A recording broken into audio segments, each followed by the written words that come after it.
You know what I'm saying? Yo, fucking Young LaRose is diddy bopping in the back, and it's all I see because I have ADHD. He's like listening in his headphones, like we're doing our podcast. He's got a fucking song going. He's fucking doing moves and shit in the back. I can't even focus. He's got you out of focus. Come on, simmer down, yo, simmer. Ladies and gentlemen, welcome to the coastline of Connecticut and welcome to the Shorecast with your host, Apathy.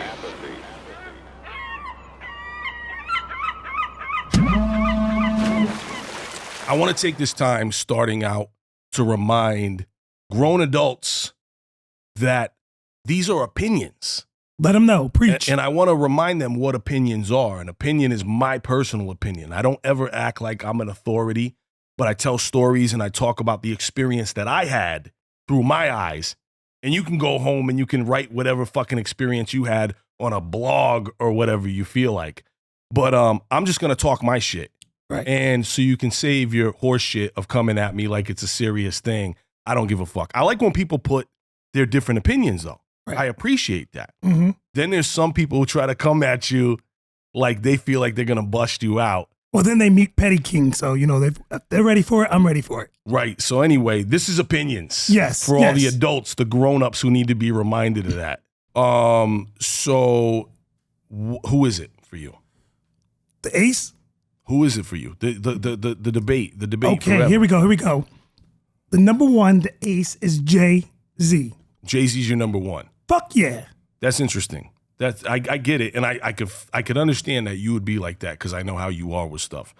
I have to say, for me personally, and by the way, we're gonna unpack all this. This is gonna be a dope one. Mine is Nas. Ooh, okay. And for me, Nas filled in the demographic, or Nas filled in the spot of what I was missing from the absence of Rakim, right? The lyrics, the flow, the chillness, the intelligence, the poetry. Nas filled that lane. You know what I'm saying? And Nas came out of nowhere, and Nas was absolute hip hop magic. He's a legend. I give him that. He's absolutely a legend. And then I want to say that Big would probably be my second. And I would say, because this is the debate, guys. If you guys are wondering why we're not talking about Tupac, why we're not talking about all these other people, Rakim, because we're just having fun right now. It's not that serious. This has always been the debate, and it, you know, Jay-Z highlighted it in that line, Where I'm From, who their favorite rapper is, Biggie, Jay-Z, or Nas. Right, so we're just having fun and messing with that idea. And for me, those three MCs were all absolutely elite for different reasons, right? I thought that it was so interesting, the contrast of those three. And I felt like there was some really interesting parallels, okay? If you look at it from 30,000 feet, and I'm not talking about line for line or exact, Nas is similar to Rakim the way Hove is similar to BDK. Okay. Now, not exact, because, you know, Big Daddy Kane is a one of one. Big Daddy Kane was the smoothest dude, you know what I'm saying? He had the elite dance moves, the fly. He was one of one. But I'm just saying the flyness, the freshness is the same with Jay-Z as the deep intelligence and the depth of Nas is to Rakim. Well, they were coming of age as the other two were kind of ending their reign. They were the little brothers, right? So if BDK and Rakim were seniors, Jay-Z and Nas were sophomores. Correct. or juniors. Yep. Right? That makes sense. Maybe juniors. Maybe we'll say juniors. But the introduction to these MCs was interesting too, living through that time period. I know. Dope, wasn't it? Very dope. It was dope how these guys, when they first came in and when they first started buzzing, it was interesting. So a lot of people, and I think that me being such a hip hop wacko, I think a lot of people are surprised to know I didn't really pay attention to Jay-Z when he was doing anything with Jaz-O. And I wasn't really checking for Jaz-O. First of all, where I lived, we didn't have BET yet. We had Yo MTV Raps because we had MTV, and that was at my cousin's house. I didn't even have MTV. So I would only see Yo MTV Raps every once in a while, and maybe it was during time periods where I missed the Jaz-O videos, okay? And So my first introduction, real introduction, where I started paying attention to Jay-Z was Original Flavor, Can I Get Open, with his verse. That was a classic. Like, and listen, I don't care what anybody says. That's amazing for you if you were all on Hawaiian Sophie and you knew that record. I just didn't know it like that. Right? I didn't either. And so at that time, I didn't even know that Jay-Z really wasn't a part of Original Flavor. Because you got to remember, at that time, it wasn't like Tracks Now. Tracks Now are very distinct about this artist featuring boom, boom, boom. It didn't always happen like that. Sometimes it was just Was he credited? song. Was he credited on that song? I don't remember that being. I can't remember. I got the cassette single somewhere here. Right. I mean, it credits him in the credits, but it's not like how it's very prominently displayed nowadays, where it says featuring Jay-Z. Yeah, correct. You know what I'm saying? And I just remember his style was probably the most impressive to me at that time on that record. I love Ski and I love Tone too. Those guys were incredible. But Jay was just so dope, right? But so anyway, Jay-Z on Original Flavor, super fresh, right? Then actually prior to that, because I'm even getting ahead of myself, hearing Nas at Live at the Barbecue. Okay. Nas on Live at the Barbecue was bonkers, bro. Main Source, we already love Main Source, right? Main Source is coming out. Main Source is dropping all these records. And then they drop this Live at the Barbecue record. This guy Nas is rapping like nobody's rapping at the time. Yeah, he was saying shock value stuff, you know? He was saying really haymakers, you know, of lines. And then he did it again with MC Search with Back to the Grill, which, I mean, I'm assuming, Search will tell me if I'm wrong, but it's an allusion to Live at the Barbecue, Back to the Grill, right? It's a posse cut. And it's got Nas on it. But so Nas came on both those records, and he was like a brand new artist, murdering everything. And then Nas drops on the Zebrahead soundtrack, Nas drops Halftime. Oh my God, bro. When that bass line for doom, doom, doom, ba-doom, doom, when that bass line dropped, I didn't even remember. I think the first time I heard it was on a radio show. And then, you know, you hear it and you're like, oh, damn, this beat's fucking crazy. Pete Rock produced, right? No. Large Professor did. Large Professor did that. Better get that right. Don't be coming for me, guys. Don't be coming for me. And so Extra P did that record. And it, like I said, the beat starts and then you hear him go, check me out, y'all. Nasty Nas in your area. And I'm like, oh, Nas. Because, you know, everybody was waiting. And then so he just starts rocking. He just starts rapping. And it's batshit crazy. This is 1992 that this is happening. You know what I'm saying? And it's just bonkers how amazing that record was. And then, you know, like I said I did an episode of Mad Tapes. First of all, we got all the representation right here. We got, you know what I'm saying, Biggie, Jay-Z, and Nas, the representation. But my episode that I did about Illmatic in particular, you know, I talk about the idea is that back then you had to wait for things. It was like waiting for homemade cooking. You know what I'm saying? Like it wasn't fast food like it is now. You had to wait. You had to wait for something to be chefed up and cooked. And that's what it was like with Illmatic, because he drops Halftime. Everybody's open. Everybody's excited. Then they release the name of the song, the title, the name of the album, pardon me, Illmatic. And so now we're all waiting again. And I'm calling the local record store over and over again. I'm trying to figure out when this is dropping. They don't even know what the fuck I'm talking about. You know what I'm saying? So it took forever. And it took almost 2 years from when he dropped Halftime to when we got the full Illmatic, which was in April of 94. So that was a crazy thing that we had to wait, and we had that patience back then. But during that time period, when all these guys are bubbling, I don't think anybody could. I mean, everybody knew Nas was going to be, you know, the second coming, whatever that means, second coming of Rakim, or if it's an illusion, second coming of Christ. But Nas was the second coming, okay? With Jay-Z and Biggie, I think people knew Biggie was dope, and people could tell Jay-Z was dope. But I don't think anybody knew what it was going to be when they were first. Like when, for example, Party and Bullshit dropped. Love Biggie. So dope. Party and Bullshit. I love the whole Who's the Man soundtrack. Yep. Timbo King, everybody. So dope. Pete Rock and CL. Great fucking soundtrack. That's when soundtracks were good too, in the 90s, right? I don't want to go off on that tangent because I'll go off. But we did not know that these were going to be the three kings of New York at the time. And I think the history that always baffles me is this was like the beginning of an artist using multiple producers on an album. Correct. This is it right here. This is the one where he had multiple producers. Right, because prior to that, everybody was like, Q-Tip was doing the Tribe Called Quest records, you know, and I mean, around the same time this came out, but, RZA did all the Wu-Tang stuff, Pete Rock and CL Smooth, DJ Premier. People were using one producer, Large Professor. That was it. So this is the blueprint to what everyone does today.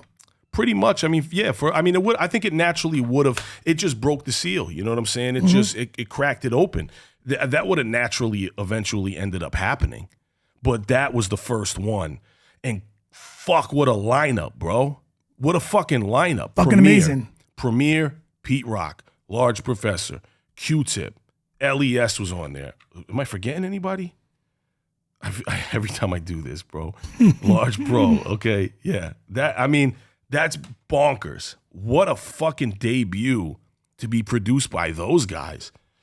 Like, you got so many Primo records on here. You know what I'm saying? You have World Is Yours, arguably maybe my favorite. I don't know if it's my favorite Pete Rock beat, but it's up there, bro. It's in my top favorite 3, right?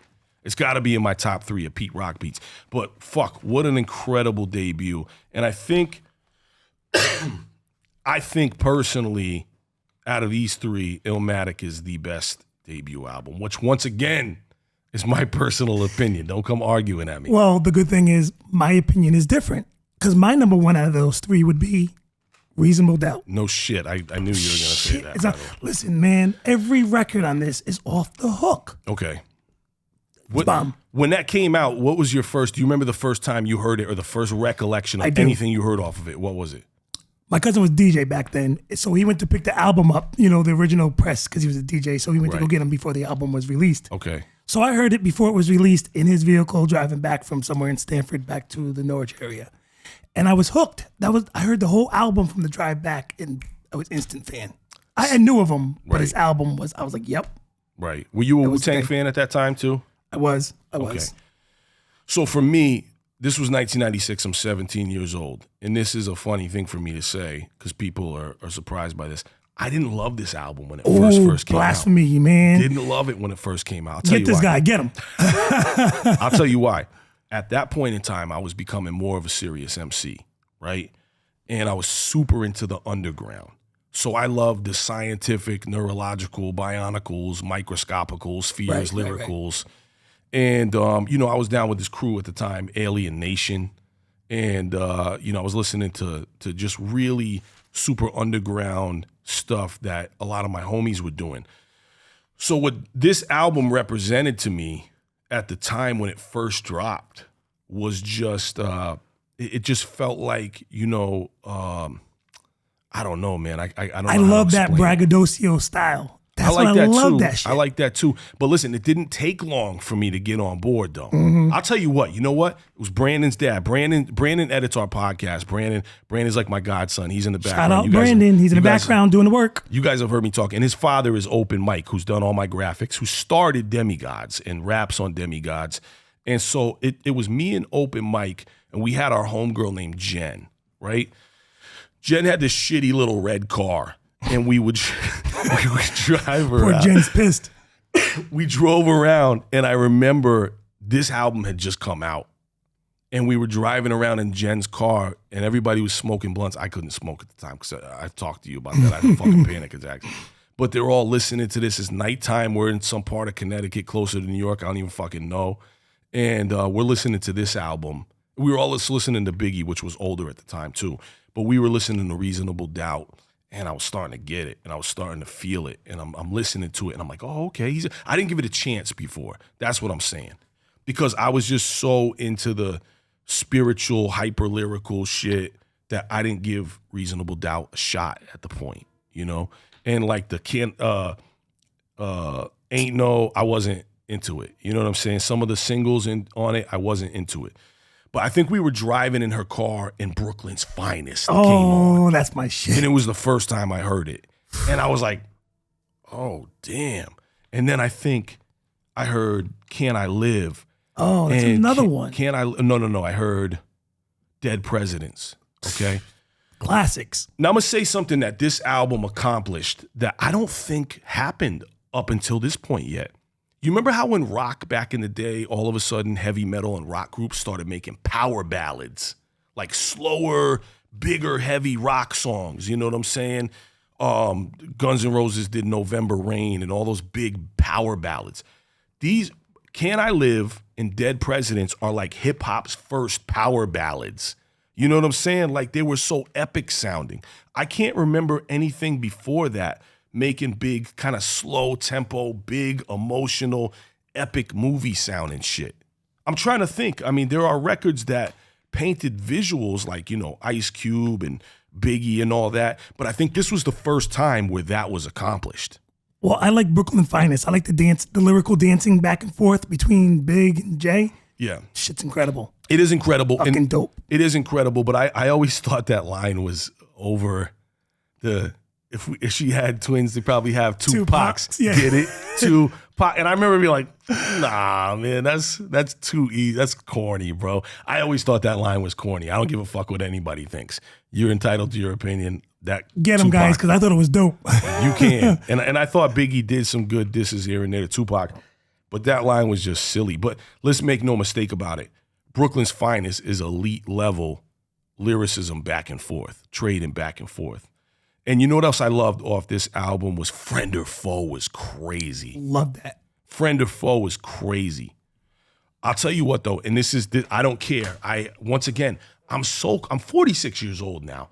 I'm so comfortable in the fact that I'm entitled to my own opinion, and I don't have to pretend to like whatever you like at home. I don't have to front, right? I like it now, okay? Because the year's 2025. And I've grown to appreciate it. When it came out, I didn't like the Evils. Ooh, yeah. I don't know why I didn't like the beat. And you'd think I would because Premier's my favorite producer, right? Jay-Z was dope. It was just something about, and I love Snoop Dogg, but it was something about the Snoop Dogg sample, and I just didn't care for it, man. I don't know what it was. I like it now, though. I love it now. I felt that way about 22 Twos. 22 Twos was annoying to me. 22 Twos was another record that was annoying as shit. And it's dope now, isn't it? I like it. It's cool, but it doesn't. I'm not gonna I'll skip it. Like if I'm listening to Reasonable Doubt, I'll skip it. So you know the crazy thing about this? What day was this released? That was released June 25th, 96. June 20. What was released September 13th? Is that this? Ready to Die. September 13th, 94? Yeah. So it's 2 years later, right? Almost 2 years later. But by that moment, Big was on this and I was hooked. So let's talk about Big. Big was the man. Right. So when you had Big out and came into here less than 2 years later and he was on this album, Big, I was hooked because Big was number one and Jay was coming up number two. Today, Jay's the man, number one. Right. Okay. So what do you think? So let's break this down a little bit more about the MCs, right? Let's take these three guys. Okay. What is it about Biggie? Because that's what I wanted to make the point about when I was saying, the fact that Jay-Z might be a little bit more like Big Daddy Kane, Nas might be a little bit more like Rakim.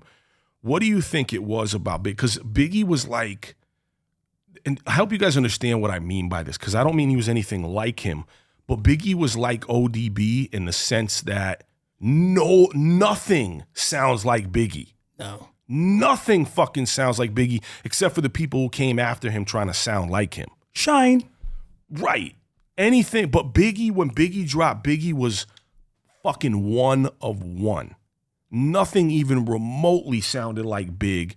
And Big, everything Big did was the definition of the slang swag. You know what I'm saying? Big's finesse and Big's charisma, there's no matching it, man. He's a big black motherfucker, you know, and he the way he would thing. bend words and drag out syllables was fucking masterful.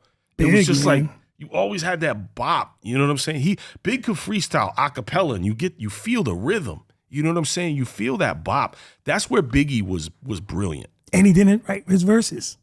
Right. They would memorize. By the way, that's exhausting to think about. Literally, in that closet, I have hundreds of my old rap books dating back to 1993, 1994. Damn. And fucking, I can't imagine. I would have to write them down on paper and fucking, commit them to memory before. And I can't imagine like piecing together sentences in my head and putting them together and making them that ill and making albums out of that. He's been known for that. So I think that's the more intriguing part that always drew me to him. Like, damn, he just went into the studio and just spitting. Him and Hov, both of them. Because when they found that out about each other, they were tripping. Off each other. And this is what you had to battle back and forth on Brooklyn's Finest. Yeah, man. Shout out to Clark Kent, too. Clark Kent on that. Amazing. Rest in peace, Clark Kent. Clark Kent was such a dope. Speaking of Clark Kent, I'm just going to say this is random because when am I going to get a chance to say this? Clark Kent's remix of Audio 2 Top Billin' is one of my favorite remixes of all time. It's so Love dope. it. Rest in peace, Clark Kent. Anyway, but Big was definitely 101. My favorite Biggie song of all time, the number one spot, is unbelievable. Hands down, unbelievable. I agree. I mean, there's other great ones, but that one is just amazing. I know the words to a lot of hip hop songs. I know the words to a lot of joints, but I may not know every single word. Unbelievable is one I know every single word of. Well, let's talk about how all the people always try to like downplay his hits. Oh, that's commercial, but his commercial hits were dope. Hypnotize, off the hook. But wait, let's not even go that far into Hypnotize. Okay. Let's just talk the first album. Ready to do? Okay, well then. Juicy, fucking incredible. You know, the other thing too is being outside and being old enough to be outside when these joints were dropping was a very big difference. Because once again, Brandon's dad, Open Mike, and I, we were going to New York, and our soundtrack to going to New York was fucking Juicy on Hot 97, Juicy, Warning. Warning's probably my favorite. Oh my God. Over Unbelievable, Warning kind of, I love that. That's smooth. Yeah. He told the story. Yep. And do you remember, what was always funny to me was, what was the show with Jim Carrey and them? Oh, In Living Color. In Living Color. Remember it was, no. Was it Mad TV? Who used the same beat as Warning, the same Isaac Hayes sample? One of those, you guys will know what I'm talking about. Yeah. They'll say it in the comments. Help me out with that. What was the TV show where they used I think it was like Mad TV. And they used the same beat. And I always thought that was crazy that they used like the Warning beat, the same sample on that. But that was incredible. The difference of being outside and being old enough to experience this when it was new and being in a car and going to the city with your friends and doing shit. I was 16. 16, the album came out, and I have fond memories of this album too, which is, I'm going to tell you something. These albums connect to our memories, which is really dope. And I have a great memory that connects to this, listening to this album with a friend of mine. We were driving up to Narragansett, and I remember this album. He had it on rotation, and I was like, this shit is dope. Back in 94. So it has a connection for me as well. That second track off this that I think is the absolute best is Everyday Struggle. Oh. Everyday Struggle, MCs out there, Everyday Struggle is a clinic and a masterpiece in painting visuals. Big's depiction of the hustle is fucking unrivaled. You know what I'm saying? Yo, fucking Young LaRose is diddy bopping in the back, and it's all I see because I have ADHD. He's like listening in his headphones, like we're doing our podcast. He's got a fucking song going. He's fucking doing moves and shit in the back. I can't even focus. He's got you out of focus. Come on, simmer down, yo, simmer. What is it? He's listening to Hypnotize. So he knows. Holy he knows. He's got his own soundtrack going and shit. Hypnotize Seeing him diddy bop in the back and everything, that was fucking hilarious. Oh, how dare you? Oh, violation code 21. Oh my God. Al Mayo's got his phone rocking full force. I got my shit set to, you should get an iPhone because I can put my shit on podcast mode. You know what I'm saying? Well, I'm not going to get an iPhone, so we're done with that. That's your opinion. I'm going to let you with your opinion, but fuck your iPhone. Do you remember the Lil Wayne commercial where he had the droid and he put it in the fish tank? No. Oh, well, Lil Wayne took his droid and goes, yo, look what I can do now, and drops it in the fish tank. You should do that, and you should probably leave it there. I don't think I got a Google Pixel 8. It ain't meant for that shit. Nobody knows what the fuck that is, bro. Yes, they do. You guys know what that is. You got a fucking Commodore 64 right there. That's what you got. Why you hating on my phone, man? Yo, shout out if you're Green Bubble or Blue Bubble posse in the comments right now. Y'all know what it is. Cult followers. The crazy thing is this little argument between Biggie, Jay-Z, and Nas.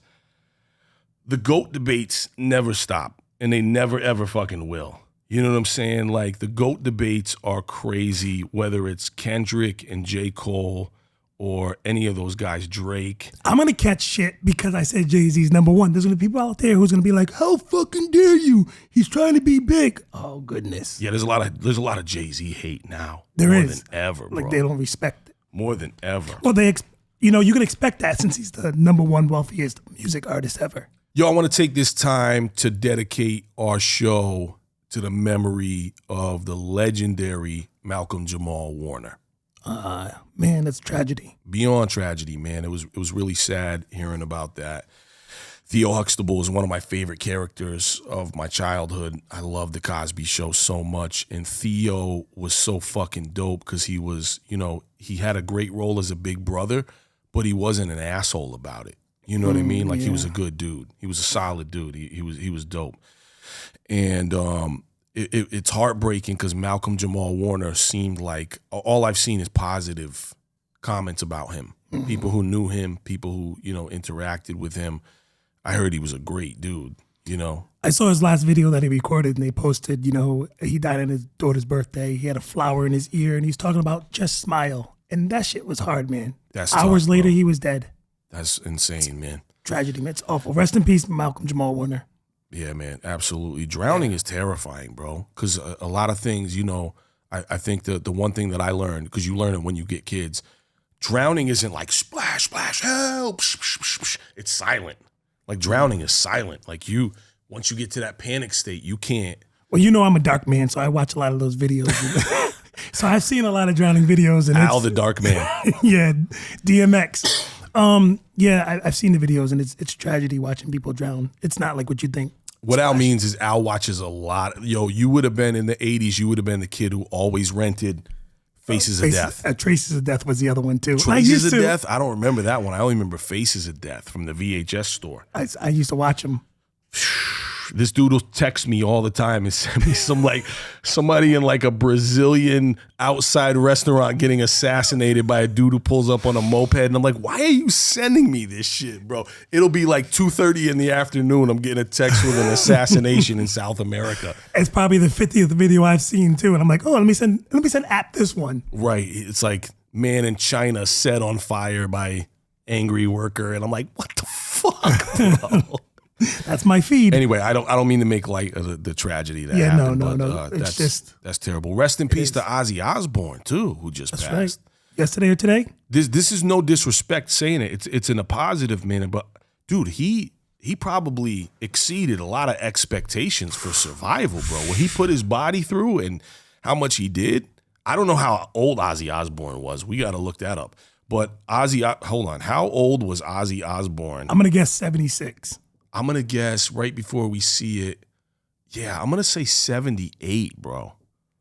I'm going to say, how old was Ozzy Osbourne? 76. Fuck you. Did you know that? I just guessed. Did you see that in a paper today and you're recalling that? Maybe, but I just was guessing. Ozzy Osbourne was on another level, bro. Ozzy Osbourne the records that he made was fucking, his voice was so distinct too. And I'll tell you what, I remember one time in the 80s, I don't remember what album cover it was. I think it was a solo one. Oh, I think it was Diary of a Madman.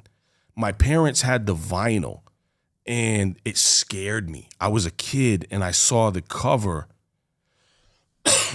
and the cover sketched me out.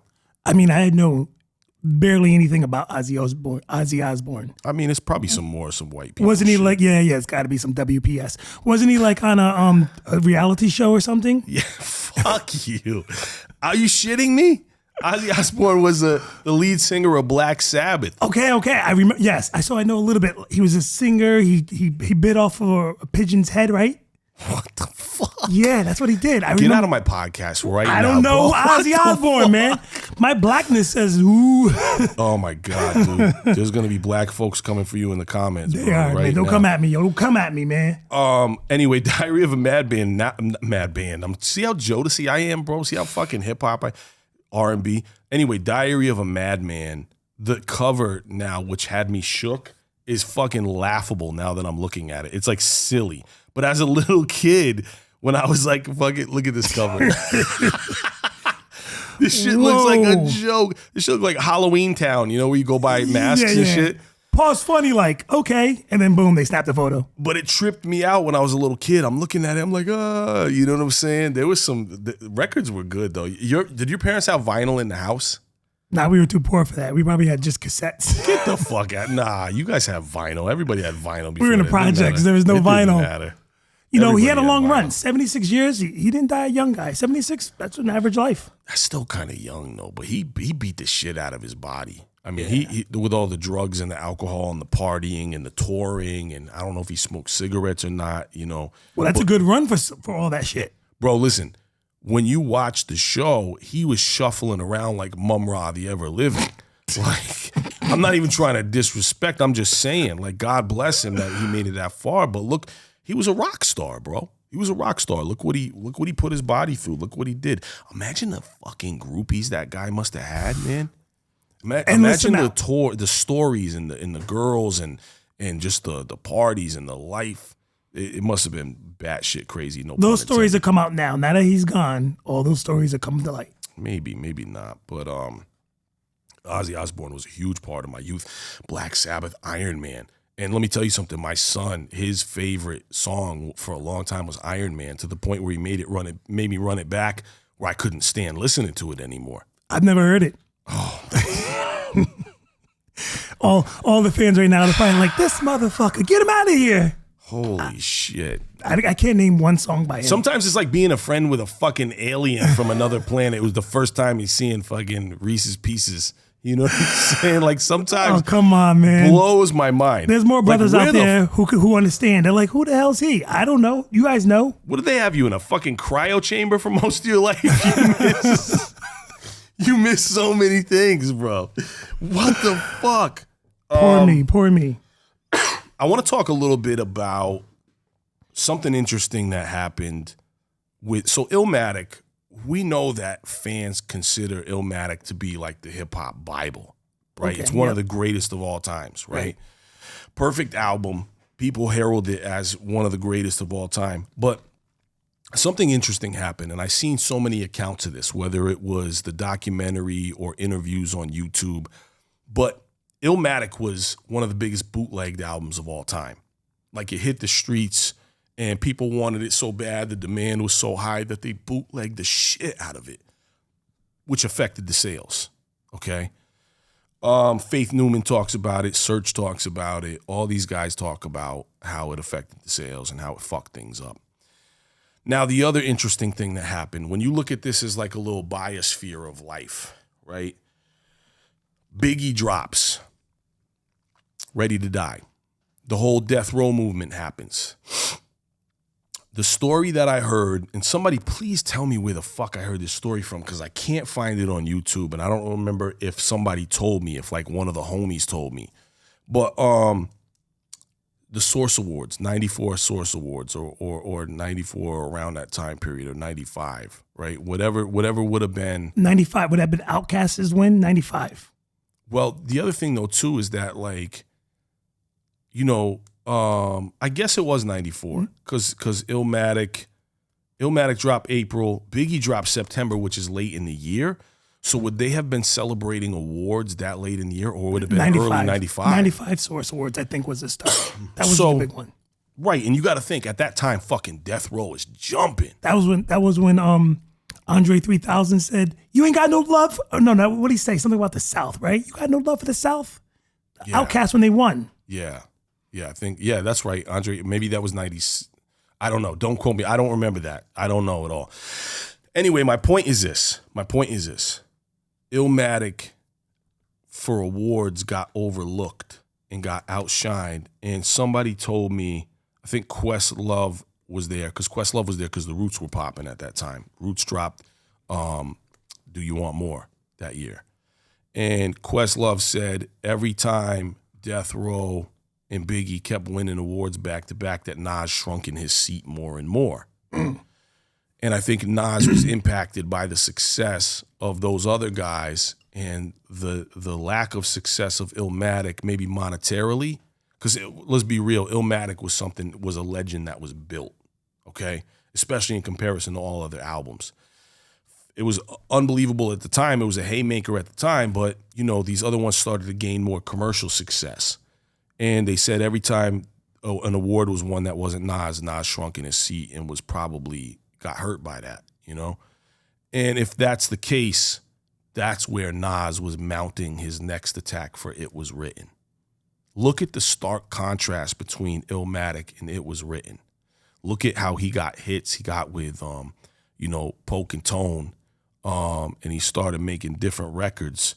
And he started making those hits, Street Dreams, If I Ruled the World. I think Nas had fucking enough. You know what I'm saying? Well, his production is what really bothers me when it comes to his catalog. Okay. Great music, great lyrics and all that, but the beats were always lacking. And he was always behind. Every album, we're like, Nas is dropping. And then you get one or two bangers, right? So let me ask you this. Did you think Illmatic was lacking? Okay, well, with that being said, he's not in my top three like you. We talk Biggie, Jay-Z, and Nas. For me, it would be Jay-Z, Big, and then Pac. Okay, so, but when Illmatic dropped, did you think any of Illmatic was weakness? I wasn't an instant fan to say. Damn, that's interesting. Yeah, see, this is how we respect opinions, motherfuckers. Yeah. He says some wild, insane shit to me that my brain reads as insane, and I respect his motherfucking opinion. But the way I felt about that was the opposite for Jay-Z, that, when that album came out. You didn't feel that for Jay-Z, right? Nah. Until later. But so also, I do respect it later, but at the time, it was all right. Also, I was not feeling, and I don't give a fuck. Once again, this is opinion. I keep having to say it because no matter how much you say it, motherfuckers always pop up and act like you didn't say it. They act like it's the authority. People can't wrap their minds around opinions. It's beyond comprehension for some of these fucking morons. I'm glad my fans don't do that to me then. Yeah, right. So anyway, It Was Written did not hit with me initially. I like about half of it now, okay? But initially, it was such a fucking landslide, massive letdown for me from Illmatic, because Illmatic I hold in such high regard. First of all, nobody fucking laugh at me for this because it looks like a fucking straight jail tat. It's one of my oldest tattoos. I got Illmatic tatted right here on my arm. It looks like a jail tattoo. It's terrible. Wow. But anyway, and then I got on my arm From the Womb to the Tomb, Presume the Unpredictable. Got the Nas quote over here. Nas is one of my favorites, right? only rapper. Yeah. Two things from Nas. You know what I'm saying? No Jay-Z, yo, no Jay-Z. No Jay-Z. It'll never happen either. I got room for Jay. So anyway, when It Was Written dropped, I just couldn't, bro. There was a couple songs I liked, though. I liked Shootouts. And then everybody, I'm friends with Lupe. Shout out to my brother, Lupe Fiasco.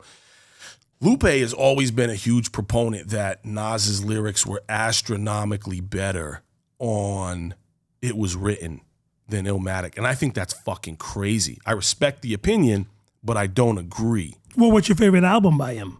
Is it Illmatic? Easily, of course. Yeah, okay. But so I just think that the lyrical, the flows and the visuals and everything were more complicated and more put together.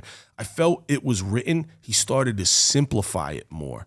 Like it was simpler. You know what I'm saying? And that was a tough thing for me to digest. But Shootouts was fire.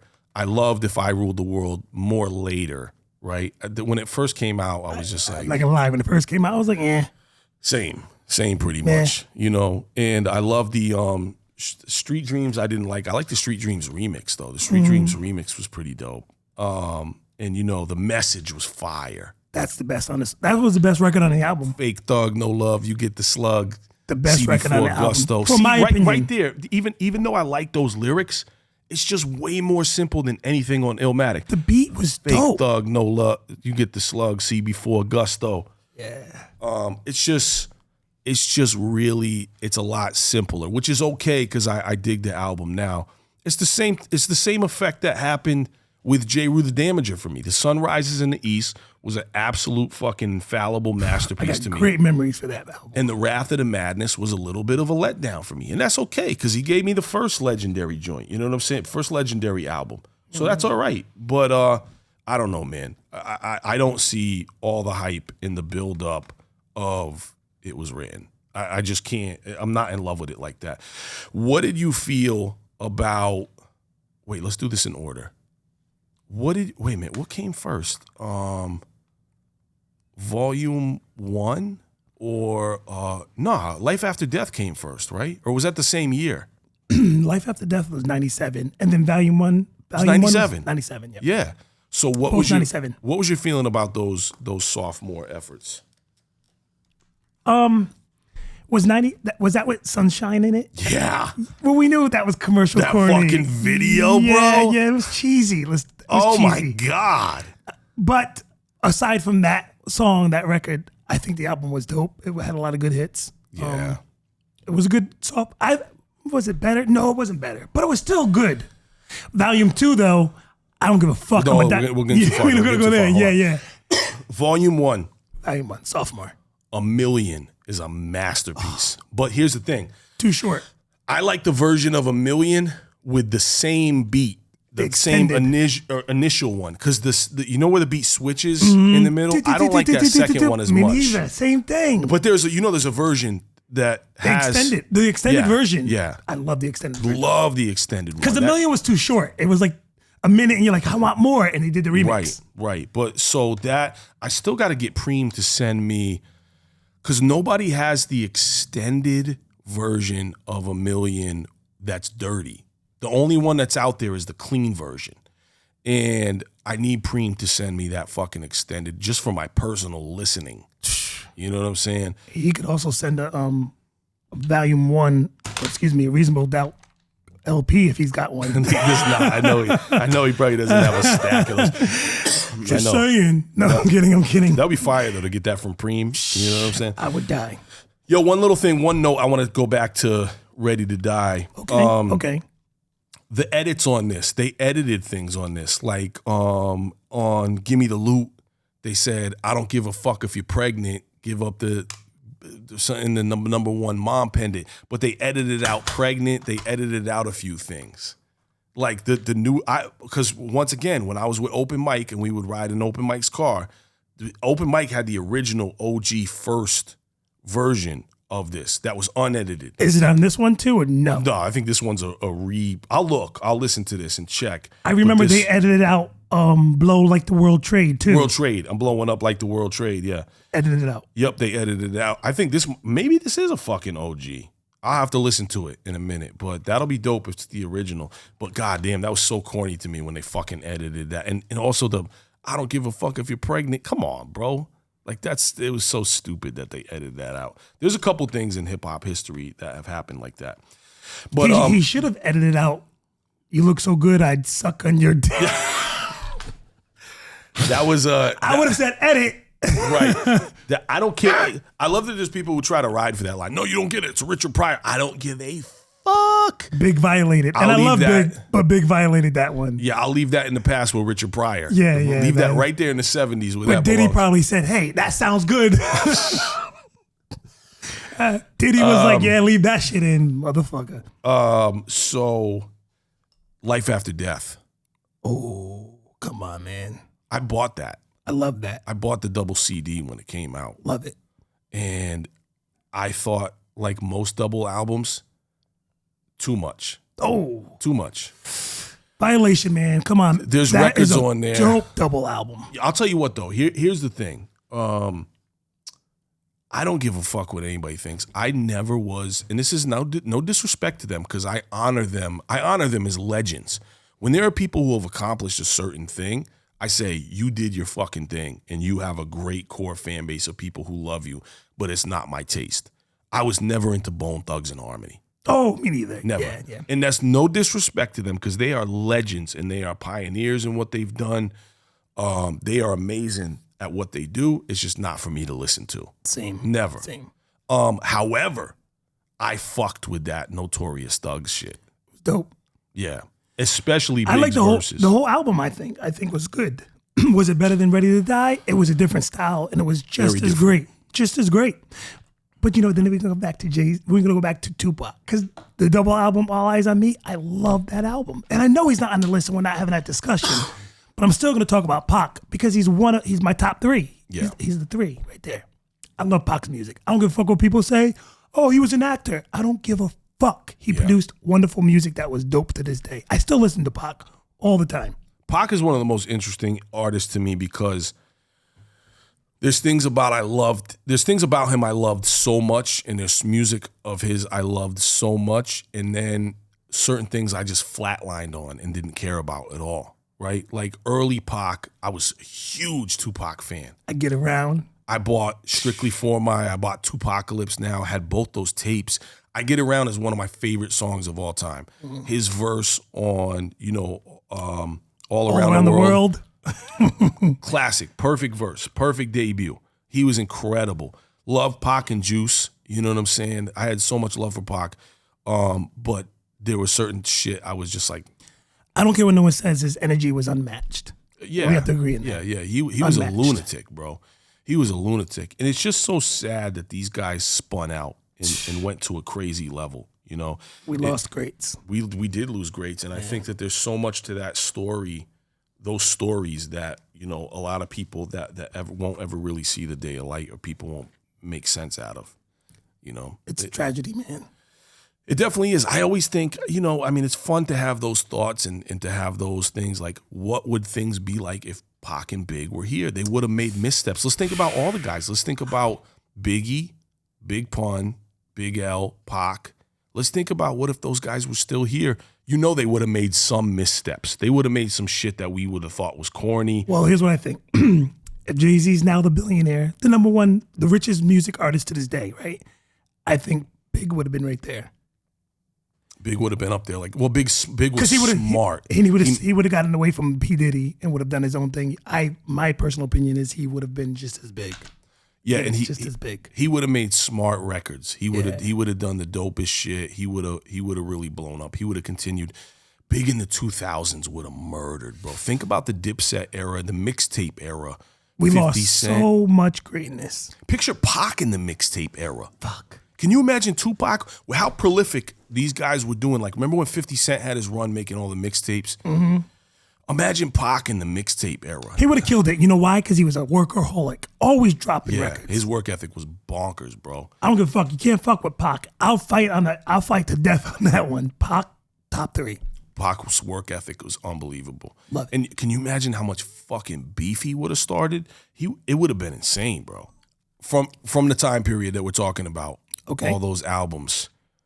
Speaking of Nas, what does this make you think of? Wow. Incarcerated Scarfaces.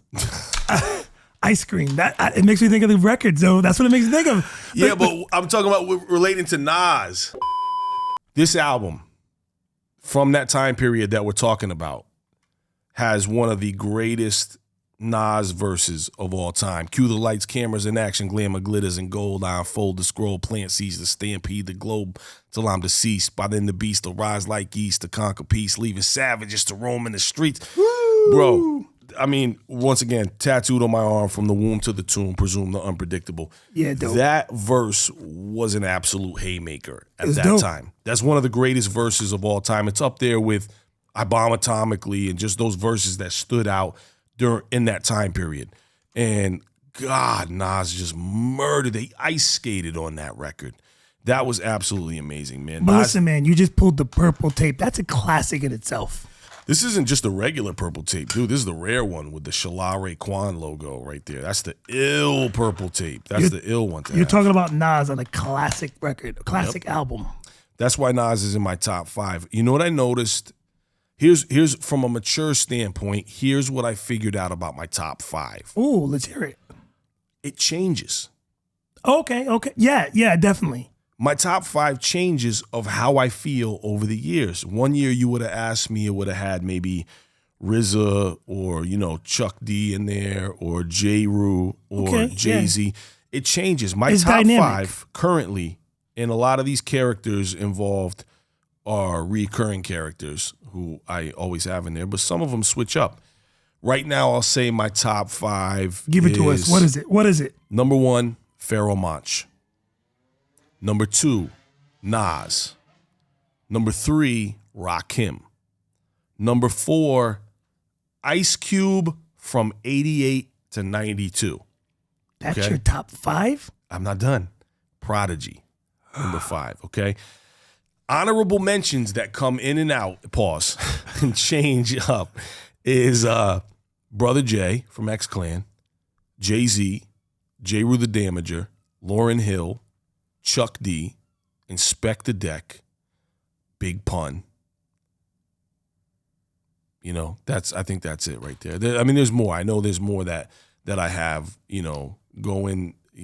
come off the list and go on the list over time. But that's my top 5, man. That's my top. And like I said, a state of maturity is me realizing that it's going to change because I feel differently sometimes at different times about certain things. Okay, that's respectable. My top 5 is much different, and sometimes it holds up to what a lot of people feel, except for a couple. Number 1, Jay-Z. Okay. Number 2, Big. Okay. 3, Pac. Okay. Okay, here's where it changes up, and here's where I think you're going to disagree. I don't give a fuck. 4, Nipsey Hussle. Can't be fucked with. I love Nipsey Hussle. Nipsey Hussle, number 4. And number 5, J. Cole. I'll give some honorable mentions, and that would be Prodigy. And I'm going to give it to this guy, okay. Busta Rhymes. Okay. I got to give it to Busta. Busta's on there. And DMX. Let me tell my Busta Rhymes story. Go ahead. Busta's a fucking lunatic. And when we were doing the Get Busy Committee album with Scoop DeVille and Ryu, Scoop DeVille was producing for Busta. He produced crazy records for Busta. The joint with the House of Pain, with the House of Pain horns in it, right? Oh, okay. And this was 2009 or 2009. We were working on our Get Busy Committee album. We go to the studio and we're hanging out with Busta for a couple days. And I gave them this idea, and I told them, I said to Busta, imagine, because he wanted Scoop DeVille to flip all this different shit, right? Right. I said, imagine if we flipped Black Sheep choices, doom, doom, doom, doom, doom, doom, and we start building up, and Busta's losing his mind, and he's getting excited, and he literally, I'm 6'3", I weigh 240 pounds. Busta was brolic too, Busta gets so excited, scoops me up, literally scooped like a teddy bear, picks me up off the ground like he's wilding in a video, and I'm like, yeah, you know what I'm saying? Great story. I was like, Great what story, the fuck? And Busta Rhymes puts me down, and I'm like, all right, bro, you know what I'm saying? Like, all right, what the fuck?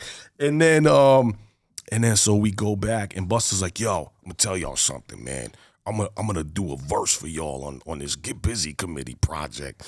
And I'm like, what? So we go back and we start to work on this record, and we flipped for Get Busy Committee. We flipped Beastie Boys' Brass Monkey. Scoop DeVille flipped that, and we brought it back to the studio, and Busta did his verse, rocked it for us. We got a unreleased Busta verse for the second Get Busy Committee album, and then we press play on the idea of the Black Sheep joint that we produced too. Scoop flipped it. We chopped it up. We did all that, and we doom doom doom doom doom doom, and it was crazy though. And Busta had a bottle of something. He had, Courvoisier? I don't know if it was that. He had something. Courvoisier. We're in a nice studio in L.A. too. David Banner was there, and the artist MIA, she was there. Okay, yeah. And Busta's wilding out. And he's got this big bottle of alcohol, and he's got the video energy, and it flies out of his hand and shatters all over the floor, and he starts laughing. And the beats, he's like, oh my God, he's losing his mind, but his energy's crazy, bro. His energy's crazy. He's crazy now, but his music is dope, man. Yeah, Busta Rhymes his music's always been dope. I loved the leaders of the new school, the early days. Feminine Fat, and then Busta Rhymes, the mighty infamous, always misbehaving and mischievous on Zone Coasters remix. Oh my God, yes, oh my God. Oh yeah, bro. Shit's classic. There's a scene that even gets me emotional. Is in the Tribe Called Quest Beats, Rhymes, and Life documentary. Busta's talking about being in Vegas, listening to Tribe, and he talks about how he got emotional listening to, God Lives Through, I think. And, it's so dope the way he breaks it down. But Busta's a great artist, man. Busta deserves to be in the top list, too, especially with how long he's been in the game. And, the Coming album, When Disaster Strikes. Extinction Level Event. Flip Mode album was fucking great. People sleep on that cha-cha-cha-cha-cha. And I love that, man. I love that album. Yeah, Busta's great, man. You got to give the flowers to Busta. I'll give it to him for real. Busta, he deserves them. Absolutely. And I'll tell you what was fire was, speaking of which, Fired Up with the Knight Rider sample. Oh, man, I played that. Fired Up. Oh, my God. Crazy. Driving in the car, doing 100, listening to Fired Up. Yeah, I remember those days. He's just so creative. And then, when DJ Scratch flipped for him, the Psycho sample. Oh, that was in Give Me Some More. Give Me Some More? Yeah. I play that to this day. That's on my playlist today. Yeah, that's fire. That record's love that nuts. one, man. Put Your Hands Where My Eyes Can See. Even though that was a pop hit. Another one on my playlist. Even though that was a pop hit, that was a phenomenal record. Put Your Hands Where My Eyes Can See is timeless, bro. That's a great record. I didn't like Break Your Neck. I'm sorry, I did say it. I don't even remember that really. Cheesy, 2000. Break Your Neck. Yeah, I remember that. Okay, yeah, I do remember that. Yeah. It didn't hit with me, though. Ding, ding, ding, ding, ding, ding, ding, ding, ding. Remember that beat you had? Oh, yeah. Okay, I remember that now. Yep. Horrible. Yep. Anyway, man, so we're going to get out of here. Peace to all y'all. right. Definitely make sure you guys subscribe. You guys lock in. Check us out next time. We'll be back with crazy tales and maybe some field trips in the near future, maybe some guests on the show. This has been the Shorecast. I'm Apathy. This is my brother, Al Mayo. Thank you for tuning in, guys. Peace. Appreciate We it. out. Peace out.